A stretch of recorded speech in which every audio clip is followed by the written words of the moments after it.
This is Keychron Q2, one of the early aluminum custom keyboards from Keychron with an exploded 65% form factor and a rotary knob.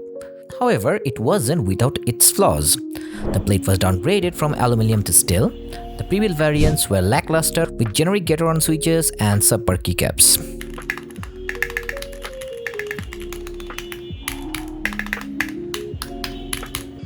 So today, I'll be fixing it.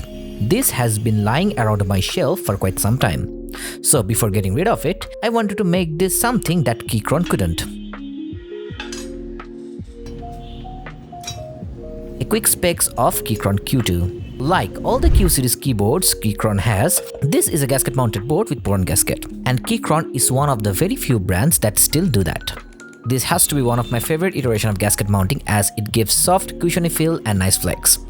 The PCB is a 1.6mm 5-pin hot swap PCB with south-facing RGB LED and Gateron hot swap sockets. The board also comes in with Gateron screen stabilizers. The PCB supports QMK via right out of the box. As you can see, the top case has some silicon kinda thing that works like a force brake mod.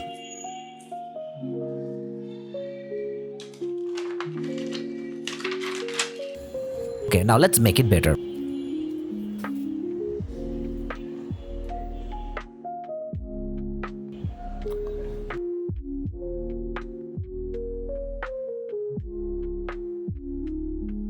At first, I did a Tempest tape mod by adding 2 layers of tapes at the back of the PCB.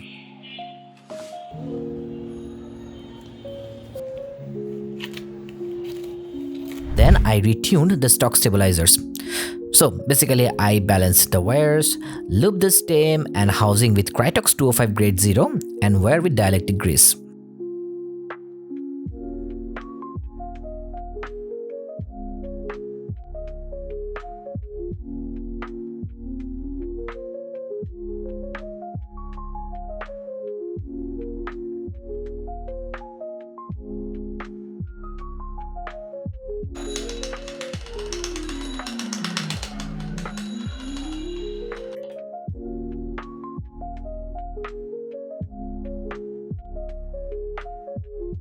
I also have changed the plate.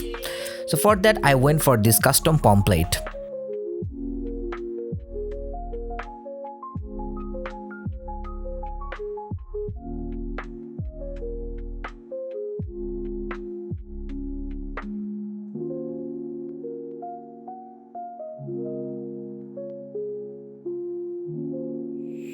For the switches, I went for one of my favorites, Anubis Tactile, and I think it isn't talked about enough in the keyboard communities.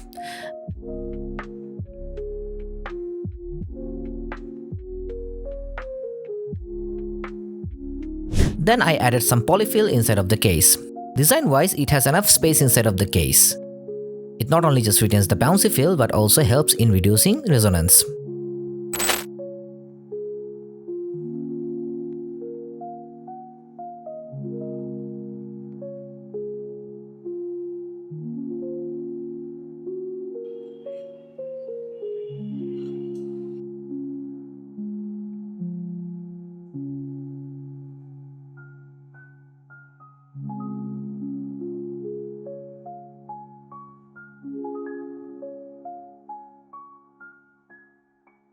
So for the keycaps, I went for this Hammerhead Light keycap set. This goes perfectly with this color case. With all that done, now let's hear how the board sounds.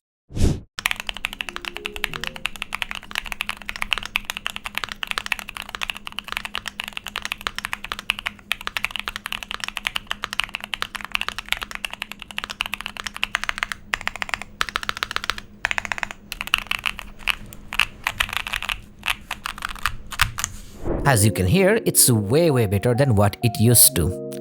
I also did try some more switches and see how it fares. Here it is.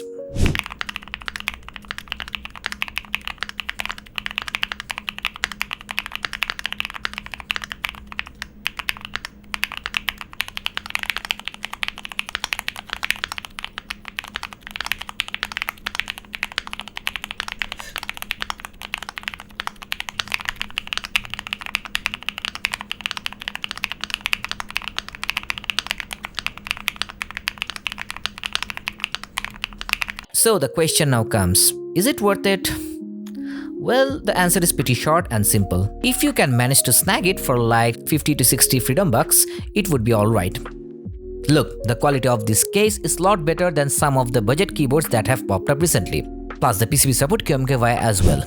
Do keep in mind that you'll have to get an additional plate and mod the hell out of it. If that's something you wanna do, yeah, go for that. Otherwise, well, there are loads of newer options into the market, including pre-built and custom. You might want to explore those as well. With that, I'm wrapping up today's video. Thanks again, goodbye, and have a great day.